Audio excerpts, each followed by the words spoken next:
الحمد لله رب العالمين والصلاة والسلام على سيد المرسلين محمد بن عبد الله الأمين وعلى آله الطيبين وأصحابه الغر الميامين ما اتصلت عين بنظر ووعت أذن بخبر وسلم تسليما كثيرا كثيرا أما بعد. پارہ نمبر 26 کی ابتدا ہوتی ہے سورۃ الاحقاف سے. احقاف ریت کے ٹیلوں کو کہتے ہیں.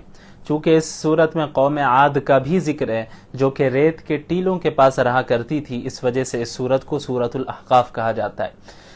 قل ارأیتم ما تدعون من دون اللہ ارونی ماذا خلقوا من الارض. یہاں پہ اللہ تعالیٰ نے اللہ کے نبی صلی اللہ علیہ وسلم کے ذریعے توحید پر دلیل پیش کی ہے اور مشرکین کو مخاطب کیا گیا ہے کہ اگر تم اپنے خداؤں کو معبود سمجھتے ہو، حقیقی معبود سمجھتے ہو اللہ کے علاوہ جن کی تم عبادت کرتے ہو، تو تم ہمیں دکھاؤ کہ اللہ کے سوا زمین و آسمان میں ایسی کون سی چیز ہے جسے ان خداؤں نے پیدا کیا. یعنی زمین و آسمان کی جو کریشن ہے اس میں کوئی ایسی چیز ہے جسے تمہارے خداؤں نے، جن بتوں کو تم خود ہی بناتے ہو اور اسی کی عبادت کرتے ہو، کیا ان خداؤں نے پیدا کیا ہے؟ اگر ہے تو پھر دلیل لاؤ. یعنی بغیر دلیل کے بات نہ کرو، یا تو عقلی دلیل ہو یا تو نقلی دلیل ہو. ایتونی بکتاب من قبل ھذا، اس سے پہلے اللہ کی کوئی آسمانی کتاب نازل ہوئی ہو وہ تم دکھاؤ. او اثارۃ من علم، یا کسی پیغمبر کی زبان سے کوئی بات ایسی نکلی ہو، کوئی ایسا علم ہو جو منقول ہوتا چلا آیا ہو تو تم وہ دکھاؤ.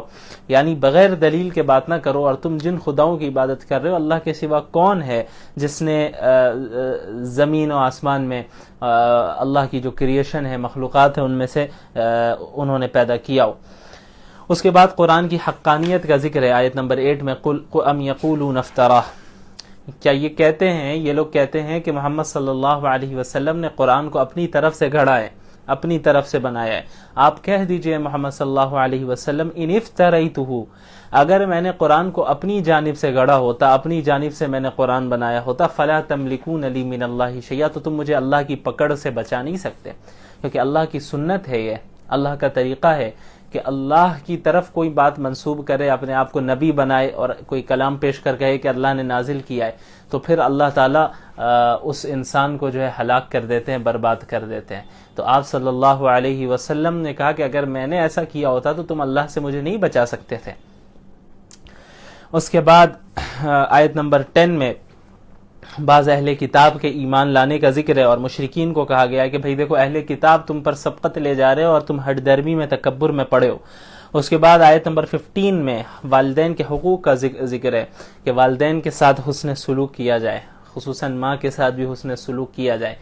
دیکھیں بسا اوقات ایسا ہوتا ہے کہ والدین کافر ہیں اور اولاد مسلمان ہیں. ایسی صورت میں بھی اولاد کو حکم ہے کہ آپ اپنے والدین کے ساتھ حسن سلوک کریں، اگرچہ آپ کے والدین کافر ہیں پھر بھی حسن سلوک کریں.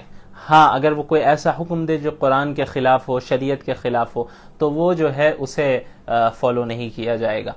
اس کے بعد قوم عاد کا ذکر ہے 21 میں. وَاذْكُرْ أَخَا عَاد، اس میں حضرت ہود علیہ السلام کو اللہ تعالیٰ نے قوم عاد کے پاس بھیجا اور دیگر انبیاء کی طرح انہوں نے بھی اسلام کی دعوت دی، لیکن ان لوگوں نے ان کی دعوت کو جھٹلایا اور اللہ نے انہیں ہلاک و برباد کر دیا.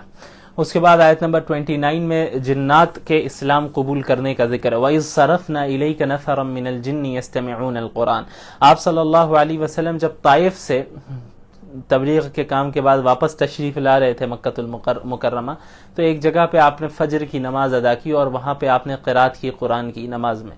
تو جنوں کی ایک جماعت، جنوں کا ایک وفد وہاں سے گزر رہا تھا، انہوں نے قرآن کو سنا تو آپ صلی اللہ علیہ وسلم کے پاس آ گئے اور غور سے سنتے رہے، ایک دوسرے کو خاموش کرا کر، اور قرآن سے اتنے متاثر ہوئے کہ وہیں پر ان لوگوں نے اللہ کے رسول صلی اللہ علیہ وسلم کے سامنے ہی اسلام کو قبول کیا. اور پھر صرف اسلام قبول ہی نہیں کیا بلکہ اپنی قوموں کے پاس جا کر انہوں نے اسلام کی دعوت کا کام شروع کیا.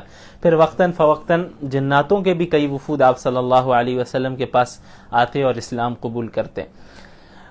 پھر آیت نمبر 35 میں اللہ کے رسول صلی اللہ علیہ وسلم کو صبر کی تلقین کر رہے ہیں اللہ تعالیٰ. فَاصْبِرْ كَمَا صَبَرَ أُولُو الْعَزْمِ مِنَ الرُّسُلِ، کہ آپ سے پہلے جس طرح اولو العزم انبیاء اور رسولوں نے صبر کیا ہے آپ بھی صبر کریں. طائف کا ایک واقعے کا ضمناً ذکر ہے چونکہ آپ کو بہت تکلیف جھیلنی پڑی وہاں پہ اور مستقل کئی پریشانیاں جھیلنی پڑی، تو اللہ کے رسول کو حکم ہو رہا ہے کہ آپ صبر سے کام لیں، آپ کو صبر کرنا ہے۔ اس کے بعد سورۃ محمد کی ابتدا ہوتی ہے۔ سورت میں چونکہ آپ صلی اللہ علیہ وسلم کا اس میں گرامی مذکور ہے، اس وجہ سے اس سورت کو سورہ محمد کہتے ہیں۔ اس میں کفار اور مومنین کا پہلے ذکر ہے۔ کفار کے دو کام عام طور پر ہوتے ہیں، ایک تو وہ خود اللہ کی آیتوں کا انکار کرتے ہیں اور جھٹلاتے ہیں، اور دوسرا کہ دوسروں کو بھی کفر میں مبتلا کرتے ہیں، دوسروں کو بھی گمراہ کرتے ہیں، جس کے نتیجے میں اللہ تعالیٰ نے ان کے تمام دنیاوی اعمال کو ضائع کیا۔ اور جو ایمان والے ہوتے ہیں وہ ایمان بھی لاتے ہیں، نیک اعمال بھی کرتے رہتے ہیں، اور محمد صلی اللہ علیہ وسلم پر جو چیزیں بھی نازل ہوتی ہیں انہیں وہ قبول کرتے ہیں، جن کے نتیجے میں اللہ تعالیٰ جو ہے ان کو معاف فرما دیتا ہے اور ان کے احوال کو درست کر دیتا ہے۔ اس کے بعد آیت نمبر 4 میں جنگی قیدیوں کے متعلق چند احکامات ہیں۔ پھر آیت 15 میں اہل جنت کا ذکر ہے۔ مثل الجنت التي وعد المتقون فيها انہار من ماء غیر آسن وانہار من لبن لم يتغیر طعمه وانہار من خمر لذة للشاربین وانہار من عسل مصفى۔ جنت میں جو اہل جنت کی مختلف نعمتیں ہوں گی انہیں ملیں گی، ان میں سے بہت بڑی نعمتیں یہ بھی ہوں گی کہ اللہ تعالیٰ نے ان کے لیے مختلف نہریں رکھی ہوں گی۔ ایک نہر صاف و شفاف پانی کی نہر ہوگی، بالکل صاف پانی کی نہر، کوئی کمی نہیں۔ اس کے بعد جو ہے وَأَنْهَارٌ مِّن لَبَنٍ لَّمْ يَتَغَيَّرْ طَعْمُهُ، اور ایک نہر جنت میں دودھ کی نہر ہوگی، ایسی نہر ہوگی، ایسا دودھ ہوگا جس کا ٹیسٹ کبھی چینج نہیں ہوگا۔ آپ صبح سے لے کر شام تک ایک گلاس دودھ کا باہر رکھ لیں، وہ دودھ خراب ہو جائے گا، اس کا ٹیسٹ بدل جائے گا، اس دنیا میں ٹیسٹ بدل جائے گا، ذائقہ بدل جائے گا، لیکن جو جنت میں اللہ نے دودھ کی نہر جنتیوں کے لیے رکھی ہے وہ نہر ایسی ہوگی، وہ دودھ ایسا ہوگا کہ لم یتغیر طعمہ، اس کا ٹیسٹ کبھی چینج نہیں ہوگا، وہ اسی طرح رہے گا اور اس کی لذت میں یقیناً اضافہ ہوتا رہے گا۔ اور اس کے بعد اللہ نے فرمایا ان جنتیوں کے لیے ایک نہر شراب کی نہر ہوگی، اور وہ شراب کوئی کڑوی شراب نہیں ہوگی، گندی شراب نہیں ہوگی، بلکہ پاک صاف اور لذت والی، جس سے کوئی سر درد نہیں ہونے والا، جس سے کوئی نشہ نہیں آنے والا، اس طرح کی شراب کی نہر ہوگی۔ اس کے بعد وانہار من عسل مصفى، اور صاف و شفاف بالکل 100% پیور شہد کی نہر ہوگی۔ دنیا میں تو پیور شہد بھی ملنا بڑا مسئلہ ہے، ملاوٹ اتنی ہے ہمارے یہاں۔ اللہ نے فرمایا کہ وانہار من عسل مصفى، بالکل صاف و شفاف شہد کی نہر ہوگی۔ اس کے بعد کئی ساری نعمتوں کا ذکر ہے۔ پھر منافقین اور مومنین کا ذکر ہے۔ وَيَقُولُ الَّذِينَ، آیت نمبر 20 میں وَيَقُولُ الَّذِينَ آمَنُوا لَوْلَا نُزِّلَتْ سُورَةٌ فَإِذَا أُنزِلَتْ سُورَةٌ مُحْكَمَةٌ وَذُكِرَ فِيهَا الْقِتَالُ رَأَيْتَ الَّذِينَ إِلَى آخِرِ الآیہ۔ اس میں ہوا یہ کہ آپ صلی اللہ علیہ وسلم کے پاس جو مخلصین صحابہ کرام تھے، وہ آپ صلی اللہ علیہ وسلم سے اتنی محبت کرتے، دین سے اتنی محبت کرتے کہ وہ انتظار میں رہتے کہ اللہ کی طرف سے کوئی حکم آئے دشمنوں سے، ظالموں سے قتال کرنے کا، ہم لڑ کر اپنی جان قربان کر دیں گے۔ تو مومنین اس انتظار میں رہتے تھے کہ کوئی صورت نازل ہو جائے، اللہ کی طرف سے کوئی حکم آ جائے کہ جو مشرکین ہم پہ ظلم کر رہے ہیں، یہ جو ظالم ہے، ان سے بدلہ ہم بھی لیں، ہم بھی جہاد و قتال کریں۔ تو ان کے دیکھا دیکھی منافقین بھی کہہ دیا کرتے تھے کہ ہاں ہاں بھائی ہونا چاہیے، کیونکہ انہیں تو مسلمان بننا تھا ظاہری طور پہ۔ لیکن جب حقیقت میں جہاد و قتال کا حکم نازل ہو جاتا اور اللہ کی طرف سے کوئی ایسی صورت یا آیت نازل ہو جاتی جس میں حکم دے دیا جاتا کہ اب آپ جہاد و قتال کریں ان ظالموں کے ساتھ، تو پھر جو منافقین ہوتے ہیں تو ان کی حالت ایسی ہو جاتی کہ اللہ تعالیٰ نے فرمایا کہ آپ کی طرف ایسے دیکھتے ہیں جیسے ان پر جو ہے غشی طاری ہونے والی ہے، خوف کا یہ عالم، ڈر کا یہ عالم ان کے اوپر اس طرح طاری ہو جاتا ہے، یہ حالت ان پر طاری ہو جاتی ہے کہ یہ گویا کہ ابھی بھیوش ہو کر گر جائیں گے۔ یعنی مومنین کے سامنے تو کہتے کہ ہاں ہونا چاہیے، ہم بھی انتظار میں، اور جب حقیقت میں نازل ہو جائے تو پھر موت کے ڈر سے جو ہے ان کی حالت ٹائٹ ہو جاتی ہے۔ اس کے بعد آیت 32 میں ذکر ہے کفار کے لیے وعید ان الذین کفروا وصدوا عن سبیل اللہ، جنہوں نے کفر کیا اور اللہ کے راستے سے لوگوں کو روکا اور اللہ کے رسول کی مخالفت کی ہے، وہ اللہ کا کوئی نقصان نہیں پہنچا سکتے، اللہ تعالیٰ ان کے اعمال کو ضائع کر دے گا۔ اس کے بعد اس سورت کے آخر میں اللہ نے صدقہ کرنے کا، مال خرچ کرنے کا حکم دیا، اور پھر فرما دیا کہ اللہ کو تمہارے مال کی ضرورت نہیں ہے، یعنی تم جو صدقہ کرو گے اس سے تم اللہ کو کوئی فائدہ نہیں پہنچا رہے ہو، اپنے آپ کو فائدہ پہنچا رہے ہو، اور اگر تم نہیں بھی کرو گے مال خرچ، اور یاد رکھو تم سب اللہ کے محتاج ہو اور اللہ غنی ہے، اور اگر تم نہیں بھی کرو گے، تم اس دین سے پھر بھی جاؤ گے، یستبدل قوما غیرکم، اللہ تم لوگوں کے سوا کسی اور کو کھڑا کر دے گا، دوسری قوموں کو لے آئے گا جو اللہ سے محبت کرنے والے ہوں گے اور تمہارے طرح نہیں ہوں گے وہ لوگ۔ اس کے بعد سورۃ الفتح کی ابتدا ہوتی ہے۔ اس سورت میں فتح مکہ کا ذکر ہے، اس لیے سورت کا نام فتح رکھا گیا، انا فتحنا لک فتحا مبینا۔ نبی کریم صلی اللہ علیہ وسلم نے ایک مرتبہ خواب دیکھا کہ آپ صلی اللہ علیہ وسلم صحابہ کرام کے ساتھ عمرہ کر رہے ہیں، تو نبی کا خواب بھی جو ہے وہی ہوتا ہے، میں نے بتایا تھا۔ تو آپ صلی اللہ علیہ وسلم اور صحابہ کرام بہت خوش ہو گئے، کیونکہ کئی سالوں سے انہوں نے مکہ کو نہیں دیکھا، خصوصاً کعبے سے اتنی محبت ہے، لیکن مجبوراً ہجرت کرنی پڑی، مدینے میں رہ رہے ہیں، انہیں اپنے وطن کی یاد آ رہی ہے۔ اور جب یہ خواب آپ نے دیکھا تو آپ صلی اللہ علیہ وسلم بھی کافی خوش ہو گئے اور مسلمان بھی کافی خوش ہو گئے۔ تو سن 6 ہجری میں آپ صلی اللہ علیہ وسلم نے صحابہ کی جماعت کے ساتھ عمرے کی نیت سے روانگی کی، اور جب وہ روانہ ہو گئے مدینے سے تو جو منافقین تھے وہ الگ الگ ہیلے بہانے پیش کرنے لگے، جیسا کرتے رہے۔ بہرحال یہ صحابہ کرام پہنچے مقام حدیبیہ پہ، حدیبیہ نامی جگہ پر صحابہ کرام اور اللہ کے رسول صلی اللہ علیہ وسلم پہنچتے ہیں۔ وہاں پر حدیبیہ مکہ سے قریب ہے، وہاں پر جو ہے مشرکین انہیں روک لیتے ہیں کہ آپ کو مکہ میں انٹر کرنے ہم نہیں دیں گے، انٹر ہونے کا کوئی سوال نہیں ہے۔ وہ بھی سمجھ رہے تھے کہ بھئی کہیں ہم سے لڑیں نہیں، تو آپ صلی اللہ علیہ وسلم نے حضرت عثمان کو بھیجا رضی اللہ عنہ کہ آپ جائیں مکہ اور ان سے کہیں کہ یہ جو صحابہ کی جماعت آئی ہے یہ قتال کے لیے، لڑنے کے لیے، جنگ کے لیے نہیں آئی ہے، بلکہ یہ محض عمرہ کریں گے یہ لوگ، اور عمرہ کر کے واپس چلے جائیں گے۔ لیکن وہ تیار نہیں ہوئے اور حضرت عثمان کو انہوں نے وہیں پہ روک لیا۔ تو جب حضرت عثمان کو وہیں پہ روک لیا اور حضرت عثمان واپس نہیں آ پائے یہاں پر، تو یہاں افواہ اڑ گئی کہ حضرت عثمان کو علیاذ باللہ جو ہے مشرکین نے قتل کر دیا، انہیں شہید کر دیا۔ تو اللہ کے رسول صلی اللہ علیہ وسلم نے تمام صحابہ سے بیعت لی، ایک درخت کے نیچے بیعت لی، اور بیعت اس بات پر لی کہ حضرت عثمان کو جس طرح شہید کیا گیا ہے ان کا بدلہ ہم لے کر ہی جائیں گے یہاں سے، حضرت عثمان کے خون کا بدلہ لیے بغیر نہیں جائیں گے۔ تو صحابہ کرام نے موت پر بیعت کی آپ صلی اللہ علیہ وسلم کے ہاتھوں پر۔ تو اس بیعت کو بیعت حدیبیہ بھی کہتے ہیں اور اس بیعت کو بیعت رضوان بھی کہتے ہیں۔ رضوان اس لیے کہتے ہیں چونکہ اس بیعت کرنے والوں کے لیے اللہ تعالیٰ کی رضامندی نے، اللہ تعالیٰ نے اپنی رضامندی کا ان کے لیے اعلان کیا۔ بہرحال پھر آپس میں معاہدہ ہوا، بعد میں پتہ چل گیا کہ حضرت عثمان شہید نہیں ہوئے، اور اس کے بعد معاہدہ ہوا مشرکین اور مسلمانوں کے درمیان کہ ہم ایک ایگریمنٹ کر لیتے، صلح کر لیتے، امن و امان قائم رکھیں گے، نہ ہم آپ پر حملہ کریں گے نہ آپ ہم پر حملہ کریں گے، اور ہماری جو جتنے قبیلے وہ ہوں گے جو ہمارے ساتھ ہیں ان قبائل پر بھی آپ حملہ نہیں کریں گے، اور جو مختلف قبائل مسلمانوں کے ساتھ ہوں گے ہم ان پر بھی حملہ نہیں کریں گے اور سپورٹ بھی نہیں کریں گے، اور یہ ہمارا رہے گا مرحلہ۔ اور کئی شرائط ایسی جو ہیں انہوں نے لگائی جہاں پہ مسلمانوں کو دب کر تھوڑا سا صلح کر لینی پڑی۔ مثلا مشرکین نے ایک شرط یہ بھی لگائی کہ دیکھیں مکہ سے کوئی کافر مسلمان ہو کر آپ کے پاس بھاگ کر جاتا ہے مدینہ تو آپ کو اسے ہمارے پاس لوٹانا ہوگا، آپ اسے نہیں رکھ سکتے۔ ہاں کوئی مسلمان اگر کافر ہو کر ہمارے یہاں آ جاتا ہے تو پھر ہم اسے واپس نہیں کریں گے۔ جو اللہ تعالیٰ کے نبی صلی اللہ علیہ وسلم نے اسے بھی قبول کیا، تو مسلمانوں پر یہ ایک آزمائش بھی تھی، لیکن اللہ تعالیٰ نے اس کے ذریعے اللہ تعالیٰ نے اعلان کیا انا فتحنا لک فتحا مبینا کہ ہم نے آپ کو کھلی ہوئی جیت دی ہے۔ اب وہ فتح کیسے ہوئی آپ دیکھیں، اگر صلح حدیبیہ کا معاملہ نہ پیش آیا ہوتا تو فتح مکہ جس طریقے سے مکہ فتح ہوا ہے اس طرح نہیں ہو پاتا۔ اور پھر صلح حدیبیہ سن 6 ہجری میں اور سن 8 ہجری میں فتح مکہ ہے، یعنی 2 سال کا گیپ ہے۔ تو ان 2 سالوں کے اندر چونکہ اب مشرکین اور مسلمانوں کے درمیان صلح ہو گئی تھی تو مشرکین اور مسلمانوں کا آپس میں ملنا جلنا آنا جانا یہ ساری صورتحال رہی، تو ایک جو دوری تھی مشرکین اور مسلمانوں کے درمیان وہ دوری صلح کی وجہ سے ختم ہو گئی۔ تو مشرکین نے مسلمانوں کے اخلاق کو دیکھا، ان کے آداب کو دیکھا، ان کے عقائد کو، ان کے اعمال کو جانا، قریب سے سمجھا، آپ صلی اللہ علیہ وسلم کو بھی دیکھا۔ تو یہ جو 6 سے 8 یعنی 2 سال کا جو وقفہ ہے، 2 سال کی جو مدت ہے، ان 2 سالوں میں اتنے لوگوں نے اسلام قبول کیا جتنا پہلے کی مدت میں اتنے لوگوں نے اسلام قبول نہیں کیا تھا۔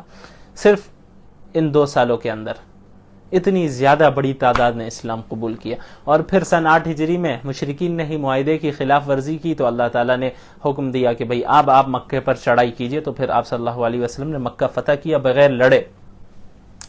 تو اس پوری صورت میں اسی واقعے کی تفصیل. اچھا معاہدہ میں یہ ہوا تھا جو صحابہ کرام اور اللہ کے رسول یہ مقام حدیبیہ پہ پہنچ گئے تھے عمرہ کرنے کے لیے, لیکن معاہدہ جب ہوا تو معاہدے میں یہ کہا گیا کہ ابھی آپ عمرہ نہیں کر سکتے, ابھی آپ واپس جائیں, تمام مسلمان واپس جائیں. حالانکہ مکہ جو ہے بالکل قریب, وہاں سے اتنا لمبا سفر کر کے آئے اور خواب میں دیکھا مسلمان اتنے خوش, صحابہ اتنے خوش کہ بھئی جو ہے ہم مکہ جائیں گے, اپنے کعبہ کو دیکھیں گے, سارے لوگ آ گئے, لیکن انہیں واپس کیا جا رہا. اور معاہدے میں یہ ہوا کہ اس سال تو آپ کو عمرہ کرنے نہیں ملے گا, آپ اگلے سال آئیں گے اور صرف 3 دن کے لیے آئیں گے, یہ اس کی اجازت ہے. تو مسلمان جو ہے بہت مایوسی بھی چاہیے, یعنی افسوس بھی ہوا کہ بھئی ہم جو ہے عمرہ نہیں کر پا رہے ہیں. تو آپ صلی اللہ علیہ وسلم سے بعض نے پوچھا کہ یا رسول اللہ آپ نے تو کہا تھا کہ آپ نے خواب میں دیکھا ہے, تو آپ نے فرمایا کہ ہاں میں نے خواب میں تو دیکھا ہے, لیکن آپ صلی اللہ علیہ وسلم نے تاریخ کی تعیین تو نہیں کی, یہ تو نہیں بتایا کہ ہم اسی سال کریں گے یا ابھی جا کے عمرہ کرنا ہے, ابھی ہر حال میں کریں گے.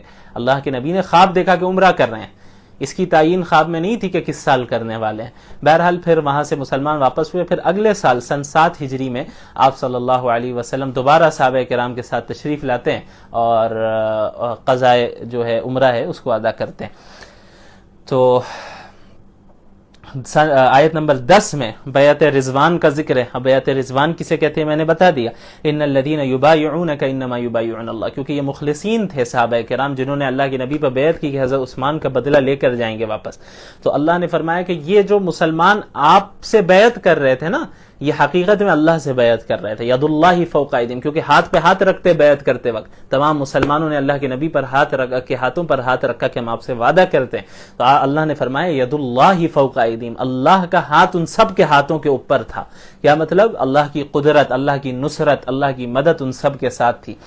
پھر آیت نمبر 11 میں منافقین کا ذکر ہے. سیقول لک المخلفون من الاعراب شغلتنا اموالنا, جو منافقین کا رویہ رہا ہر جنگ میں.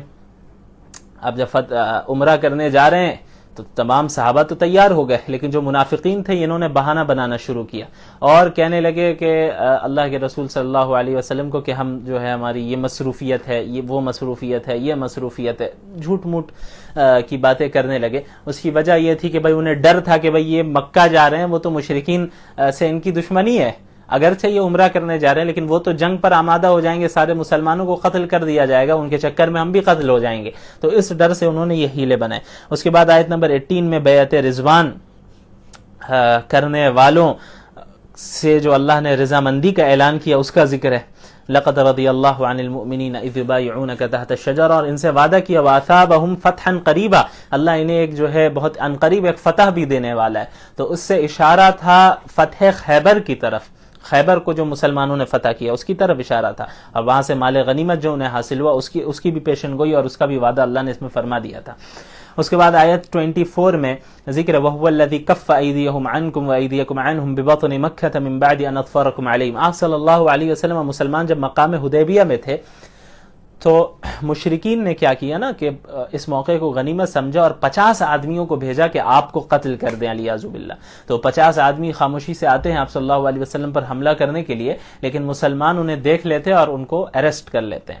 تو یہاں اللہ تعالیٰ نے مسلمانوں کی حفاظت فرمائی کہ یہ 50 آدمیوں نے انہیں نقصان نہیں پہنچایا, اور اللہ تعالیٰ نے ان 50 لوگوں کی بھی اس طرح حفاظت فرمائی کہ مسلمانوں کے ہاتھوں کو بھی ان پر سے روکا رکھا. تو اللہ نے اس کا ذکر کیا.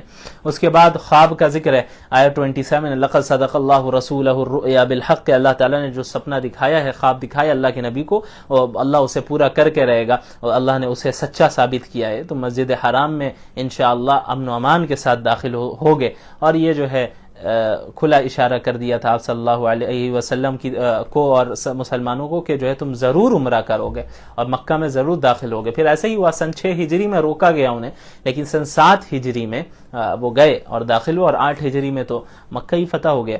اس کے بعد آیت نمبر 28 میں اللہ نے اسلام کے غلبے کا ذکر کیا ہے. هو الذي ارسل رسوله بالهدى ودين الحق ليظهره على الدين كله وكفى بالله شهيدا.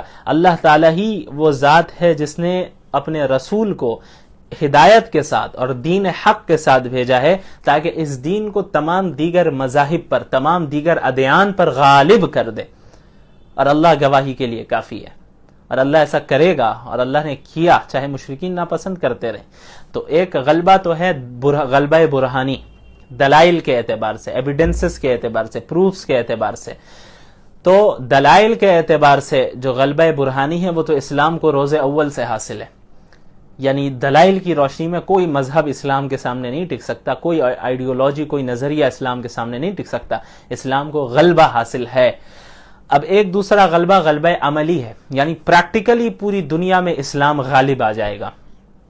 تو اس کے آثار تو ابھی ظاہر ہو ہی رہے ہیں، لیکن اس کا جو مکمل طور پر غلبہ حاصل ہونا ہے اسلام کو، غلبہ عملی، وہ تو حضرت عیسیٰ علیہ الصلوۃ والسلام کے دور میں ہونا ہے، کہ جب پوری دنیا میں صرف اسلام رہے گا اور پوری دنیا میں اسلامی حکومت اور اسلامی خلافت قائم ہو جائے گی. اور اسلامی خلافت کا مطلب کیا ہوتا ہے؟ پوری دنیا میں عدل و انصاف قائم ہو جائے گا. خلافت کا نام آتا ہے تو لوگ دہشت گردی کے ساتھ اسے جوڑنے لگ جاتے ہیں. خلافت سنتے ہی جو ہے لوگوں کے ذہن میں تلوار اور جو ہے بندوقیں آنے لگتی ہیں. لیکن آپ لوگوں کو بتائے، خلافت کا نام سنتے ہی لوگوں کے ذہن میں عدل و انصاف آنا چاہیے. وہ انصاف جو حضرت عمر رضی اللہ عنہ نے اور خلفائے راشدین نے قائم کیا، اور تمام جو لوگوں کی ضروریات ہیں اس کو پورا کیا جائے گا. غریب انشاءاللہ غریب نہیں رہے گا، ضرورت مند کی تمام ضروریات کو پورا کیا جائے گا. اور یہ ہونا ہے، ان قریب ہونا ہے. اب حضرت عیسیٰ علیہ السلام کے زمانے میں ایسے ہی ہوگا. آپ نے فرمایا کہ جو ہے مالدار اتنے ہو جائیں گے لوگ کہ زکوٰۃ لے کر پھرتے رہیں گے، تلاش کرتے رہیں گے کہ بھئی ہم کس کو دے زکوٰۃ. کوئی مستحق نظر ہی نہیں آئے گا، سب کے پاس مال و دولت ہوگی، امن و امان قائم ہو جائے گا. تو اسلامی خلافت کو انشاءاللہ اس طرح تو قائم ہونا ہی ہے. بہرحال اس کے بعد آیت نمبر 29 میں اللہ نے فرمایا محمد الرسول اللہ، محمد اللہ کے رسول ہیں. صلح حدیبیہ میں جو معاہدہ لکھا جا رہا تھا، اس معاہدے میں آپ صلی اللہ علیہ وسلم کے متعلق اور مشرکین کے متعلق یہ لکھا گیا کہ یہ معاہدہ کیا جا رہا ہے، ایگریمنٹ محمد الرسول اللہ اور مشرکین کے درمیان. تو مشرکین نے اعتراض کیا کہ آپ محمد الرسول اللہ نہیں لکھیں گے، آپ محمد بن عبداللہ لکھیے، ہم آپ کو رسول اللہ نہیں مانتے. اگر آپ کو رسول اللہ مانتے ہوتے تو پھر کوئی لڑنے کی ضرورت ہی نہیں ہوتی آپ سے، اس لیے معاہدے میں آپ رسول اللہ کو مٹائیں. بہرحال اس کو اللہ کے رسول صلی اللہ علیہ وسلم نے مٹایا، اور اللہ کے نبی نے ایکسیپٹ کیا کہ محمد بن عبداللہ لکھ لیا جی محمد بن عبداللہ لکھ لیا جائے، کوئی حرج کی بات نہیں ہے. تو ایسا ہی ہوا. لیکن اللہ تعالیٰ نے اس آیت کا نزول فرمایا کہ محمد الرسول اللہ، محمد اللہ کے رسول ہیں، چاہے تم مانو یا نہ مانو. اور آپ اللہ تعالیٰ نے اسے قرآن کی آیت کے طور پر سلیکٹ کر لیا کہ قیامت تک یہ ذکر کیا جائے گا، یہ نام لیا جائے گا، اور ہر جگہ یہ صدا لگائی جائے گی کہ محمد الرسول اللہ. اذانوں میں بھی ہم کہتے ہیں اشہد ان محمد الرسول اللہ. لاؤڈ اسپیکر پہ کہیں یا ایسے ہی کہیں، ابھی بڑے مسائل چل رہے ہیں اذان کو لے کر. بہرحال وہ لاؤڈ اسپیکر بند کر دیں، کچھ بھی بند کر دیں، یہ صدا تو گونجتی رہے گی، وہ چاہے یا نہ چاہے. یریدون ان یطفئوا نور اللہ بافواہہم، وہ چاہتے ہیں کہ اللہ کی جو ہے اللہ کی روشنی کو، اللہ کے نور کو اپنے منہ سے پھونک کر بجھا دے. ایسا نہیں ہونے والا. اللہ تعالیٰ تو اپنے نور کو مکمل کر کے رہے گا، چاہے یہ جو ہے مشرکین ناپسند کرتے رہے، چاہے یہ جو حکومت ہے بی جے پی کی یہ ناپسند کرتی رہے، چاہے یہ جو آر ایس ایس کی جو تنظیم ہے یہ ناپسند کرتی رہے، اسرائیل ناپسند کرتا رہے، کوئی فرق نہیں پڑنے والا. اسلام غالب آئے گا اور ہر جگہ یہ صدا بلند ہوگی انشاءاللہ، ہر گھر میں یہ صدا بلند ہوگی، لا الہ الا اللہ محمد الرسول اللہ. اس کے بعد آیت نمبر 29 میں صحابہ کرام کی صفات کا ذکر ہے کہ وہ کس طرح مومنین کے ساتھ نرم ہیں، اور پھر مشرکین کے جو اسلام سے ٹکراتے ہیں، دشمن ہیں، اسلام کی مخالفت کرتے ہیں، ان کے سامنے سخت ہیں، اور کس طرح وہ رکوع اور سجدے کرتے ہیں. بہرحال ان کے فضائل ذکر کیے گئے. سورۃ الحجرات کی ابتدا ہوتی ہے. حجرات کمروں کو کہتے ہیں، چونکہ اس میں مسلمانوں کو یہ حکم دیا گیا کہ آپ صلی اللہ علیہ وسلم کے کمرے کے باہر سے آواز دے کر جو ہے انہیں نہ پکارو. آپ صلی اللہ علیہ وسلم کو آواز دے کر، کمرے کے باہر سے آواز دے کر نہ بلاؤ، یہ ادب کے خلاف ہے. اس وجہ سے اس سورت کو سورۃ الحجرات کہتے ہیں. شروع میں حکم ہے یا ایھا الذین آمنوا لا تقدموا بین یدی اللہ ورسولہ واتقوا اللہ. اس میں مسلمانوں کو یہ بھی بتا دیا گیا کہ مسلمانوں، اللہ کے رسول صلی اللہ علیہ وسلم جن چیزوں میں تم سے مشورہ طلب بھی نہ کرے تو اس میں آگے بڑھ چڑھ کر زبردستی آپ سے بحث کرنا اور آپ کو خامخواہ مشورے دینا، یہ بھی خلاف ادب ہے، ایسا نہ کیا کرو. اور آپ صلی اللہ علیہ وسلم کے سامنے اپنی آواز پست رکھو، آواز نیچی رکھو، ان کے سامنے اپنی آواز بلند نہ کرو، یہ بھی ادب کے خلاف ہے. تو جس طرح آپ کی دنیاوی زندگی کی حالت میں بھی یہ حکم تھا، یہ حکم آج بھی ہے. جو بھی مسجد نبوی میں جائے وہاں پہ اس کا لحاظ رکھنا ہوگا کہ مسجد مسجد میں خواہ کا اس طرح وہ شور نہ کرے، خصوصاً مسجد نبوی میں آپ صلی اللہ علیہ وسلم جس مسجد کے پاس مدفون ہے وہاں پر ان کی قبر اطہر کے پاس جو ہے خصوصاً آواز کو بلند نہ کرے، اس کا لحاظ رکھنا ضروری ہے۔ اس کے بعد اس صورت میں معاشرت کے متعلق بھی بہت سے آداب ہیں۔ یا ایھا الذین آمنوا لا یسخر قوم من قوم عسى ان یکونوا خیرا منہم، کہ اے مسلمانوں تم میں سے کوئی ایک دوسرے کا مذاق نہ اڑائے۔ ممکن ہے کہ تم جس کا مذاق اڑا رہے ہو وہ اللہ کے نزدیک تم سے بہتر ہو۔ اسی طرح کوئی عورت کسی دوسری عورت کا مذاق نہ اڑائے، ہو سکتا ہے جس کا مذاق تم اڑا رہی ہو وہ عورت اللہ کے نزدیک زیادہ بہتر ہو۔ اور کوئی کسی کو برے القاب سے نہ پکارے، ہم فوراً کسی کو لقب دے دیتے ہیں یا کسی ایسا نام دے دیتے ہیں کسی کو، مذاق اڑاتے ہیں۔ مثلا کوئی جسمانی اعتبار سے فزیکلی وہ موٹا ہے تو ہم اسے موٹا کہہ کر پکارتے ہیں یا کچھ اور نام دے دیتے ہیں، کوئی ہائٹ میں کم ہے تو ہم اس کا مذاق اڑاتے ہیں، کوئی زیادہ پتلا ہے تو ہم اس کا مذاق اڑاتے ہیں، کوئی کالا ہوتا ہے تو علیاذ باللہ یہ مشرکین کی روش جو ہمارے اندر بھی آ گئی کہ ہم رنگ کی بنیاد پر بھی جو ہے ریسزم کے شکار ہو جاتے ہیں۔ تو یہ وہ ساری چیز ہیں جس کی ممانعت اس صورت میں موجود ہے کہ کسی کو برے القاب سے نہ پکارو اور کسی کو جو ہے تم کسی کا مذاق نہ اڑاؤ، یعنی کوئی ایسا کام نہ کرو جس سے کسی دوسرے کو تکلیف ہو۔ ممکن ہے کہ وہ دوسرا مسلمان اللہ کے نزدیک تم سے بہتر ہو۔ اور اس میں غیبت کرنا اور تجسس کرنے کی بھی برائی بیان کی گئی ہے۔ تجسس نہ کرو، ٹوہ میں نہ رہو، فلاں شخص کیا کر رہا ہے ذرا دیکھو، یہ کیا کر رہا ہے، کس سے بات کر رہا ہے، اس کے موبائل کو چیک کرو، یعنی کسی کے پرائیویسی میں دخل اندازی کرنے کی اجازت شریعت نے نہیں دی۔ تجسس کرنے کی اجازت نہیں ہے کہ آپ کسی کے بھی پرائیویسی میں جو ہے دخل اندازی کرے، یہ ہرگز جائز نہیں ہے۔ اس کے علاوہ غیبت کی ممانعت ہے کہ کوئی کسی کی غیبت نہ کرے۔ غیبت کہتے ہیں کسے کہ کسی انسان کے اندر کوئی برائی ہو اور اس برائی کو آپ اس کے پیٹھ پیچھے ذکر کریں، اسے غیبت کہتے ہیں۔ تو اللہ نے فرمایا کہ کیا تم میں سے کوئی یہ پسند کرے گا کہ وہ اپنے مرے ہوئے بھائی کا گوشت کھائے؟ اب آپ اندازہ لگائیں کہ یہ غیبت کرنا کتنا بڑا گناہ ہے۔ اس کے بعد اللہ تعالیٰ نے فرمایا آیت نمبر 13 میں، یا ایھا الناس انا خلقناکم من ذکر و انثی، اے لوگوں ہم نے تمہیں ایک مرد اور ایک عورت سے پیدا کیا ہے اور ہم نے تمہیں مختلف قبائل میں تقسیم کیا ہے۔ کس لیے؟ تاکہ تم ایک دوسرے کا تعارف کر سکو، پہچان سکو۔ یعنی اللہ نے زبانیں مختلف رکھی، رنگ مختلف رکھے، ہائٹ مختلف رکھی، اور اس کے علاوہ جو ہے مختلف قبیلوں سے، مختلف خاندان سے رکھا۔ کوئی کالا ہے، کوئی گورا ہے، کوئی عربی بولتا ہے، کوئی انگریزی بولتا ہے، کوئی اردو بولتا ہے، کوئی چائنا سے تعلق رکھتا ہے، کوئی انڈیا سے، کوئی امریکہ سے۔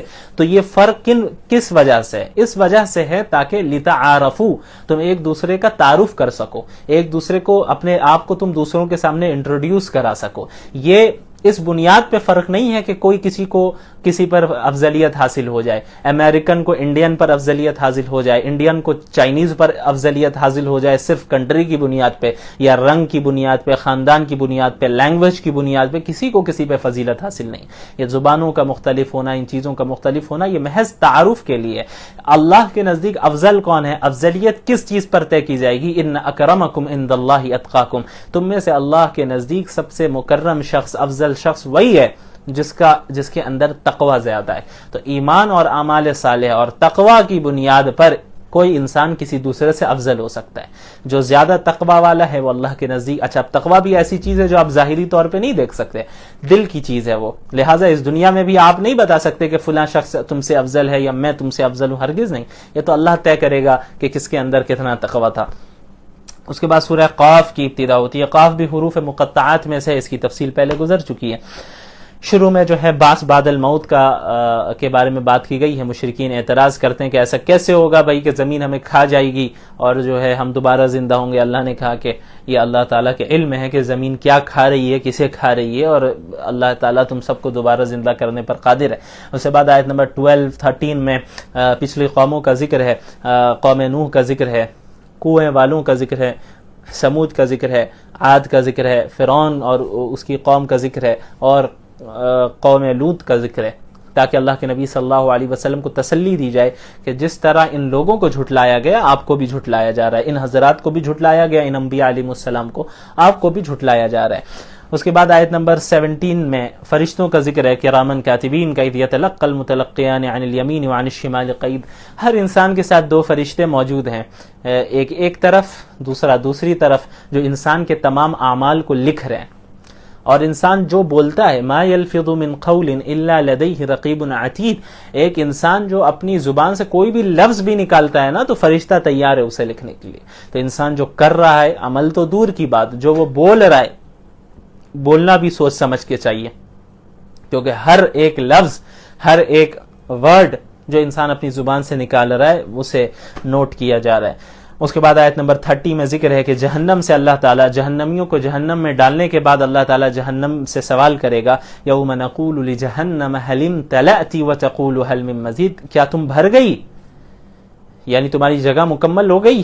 وتقول هل من مزید، تو جہنم کیا کہے گی کہ اور بھی ہیں جہنمی، اور بھی لوگ ہیں، اور ڈالے ہمارے اندر. یعنی اور تو لوگ نہیں ہوں گے، جہنمی جہنم میں جا چکے ہوں گے، جنت والے جنت میں جا چکے ہوں گے، لیکن جہنمیوں کو مزید ان کے اندر تاکہ انہیں عذاب میں مبتلا کیا جائے اور خوف میں انہیں مبتلا کیا جائے. اس وجہ سے انہیں یہ دکھایا جائے گا کہ ایسا نہیں، یہ نہ سمجھنا کہ تم جہنم میں اتنے لوگ آ گئے ہیں تو اب جہنم کی آگ ٹھنڈی پڑ جائے گی، ایسا نہیں ہوگا. جہنم کے اندر ابھی بھی اتنی کیپیسٹی ہے کہ اور بھی لوگوں کو وہ اپنے اندر شامل کر سکتی ہے. اس کے بعد اس کے مقابلے میں جنت کا ذکر ہے، وَأُزْلِفَتِ الْجَنَّةُ لِلْمُتَّقِينَ غَيْرَ بَعِيدٍ، آیت 31 میں، کہ متقین کے لیے، تقوی والوں کے لیے جنت کو قریب کر دیا جائے گا، غیر بعید، اور وہ بالکل دور نہیں ہوگی، جنت بہت قریب کر دی جائے گی. اور پھر انہیں کہا جائے گا کہ سلامتی کے ساتھ داخل ہو جاؤ. لَهُمْ فِيهَا مَا يَشَاءُونَ لَهُمْ مَا يَشَاءُونَ فِيهَا وَلَدَيْنَا مَزِيدٌ، ان جنتیوں کے لیے جنت میں ہر وہ چیز ہوگی جو وہ چاہیں گے، وَلَدَيْنَا مَزِيدٌ، اور ہمارے پاس اور زیادہ ہوگا. یعنی جنت میں وہ جو کچھ امیجن کر سکتے ہیں، جو سوچ سکتے ہیں، انہیں سب کچھ دیا جائے گا، جو ان کی خواہش ہوگی وہ ہر چیز ملے گی، اور اس کے علاوہ پلس وَلَدَيْنَا مَزِيدٌ، ہم اپنی طرف سے بھی اور بڑھا کر دیں گے. تو یہ جو ہے جنتیوں کی نعمتیں ہوں گی. اس کے بعد آیت 45 میں اللہ کے نبی صلی اللہ علیہ وسلم کا جو فریضہ ہے اس کا ذکر ہے، نحن اعلم بما یقولون وما انت علیہم بجبار فذکر بالقرآن من یخاف وعید، کہ میں جانتا ہوں، ہم جانتے ہیں کہ یہ لوگ کیا کہتے ہیں آپ کے بارے میں، دین کو کس طرح جھٹلاتے ہیں، اور آپ جو ہے ان پر داروغہ بنا کر نہیں بھیجے گئے. یعنی آپ کا کام تذکیر بالقرآن ہے، قرآن کے ذریعے آپ جو ہے ان کو نصیحت کیجئے، دعوت و تبلیغ کیجئے، قرآن کے ذریعے ان تک اسلام کی دعوت پہنچائیے. تو جو بھی اللہ کا ڈرنے والا ہے، اللہ کے عذاب سے ڈرنے والا ہے، وہ آپ کی بات سن لے گا. ماننا نہیں ماننا یہ ان کا کام ہے، حساب لینا ہمارا کام ہے، آپ کا کام تبلیغ کرنا ہے. اگر وہ نہیں مان رہے تبلیغ کے بعد بھی تو آپ پر اس کا بوجھ نہیں آنے والا، آپ کا جو فریضہ ہے وہ آپ ادا فرماتے رہیں. وآخر دعوانا ان الحمد للہ رب العالمین.